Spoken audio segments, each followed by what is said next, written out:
जारी रही कालबैशाखीर प्रभाव आज 22 तारिख पर्यंत झड़ वर्षा नहीं आकलन कर आईएमडी आज मयूरभंज केउंझर बालेश्वर और भद्रक जिले में वज्रपात सहित वर्षा और पवन बहिबार संभावना रही एने समस्त जिला को येलो वार्निंग जारी कर पाणीपाग विभाग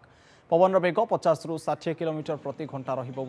अनुमान करीपाग विभाग गजपति और गंजाम जिले में 40 ରୁ 50 किलोमीटर प्रति घंटा पवन बहिबार संभावना रही सेपरी मालकानगिरी रायगड़ा कोरापुट नवरंगपुर अनुगुल ढेंकानाल कंधमाल बौद्ध और सुंदरगढ़ जिले में 30 ରୁ 40 किलोमीटर प्रति घंटा पवन बहिबार संभावना रही एप्रिल 19 रे बालेश्वर भद्रक और मयूरभंज जिले में घड़घड़ी सहित वज्रपात होबार संभावना रही यह सबु जिले में 40 ରୁ 50 किलोमीटर बेगर पवन बहिपारे जाजपुर केन्द्रापड़ा कटक जगतसिंहपुर पुरी खोर्धा नयागढ़ गंजाम गजपति रायगड़ा मालकानगिरी और कोरापुट जिले में 30 ରୁ 40 किलोमीटर बेगर पवन बहिबार संभावना रही एप्रिल 20 तारिख में मालकानगिरी और कोरापुट जिले में बिजुली और पवन सहित वर्षा हेब पवन बेग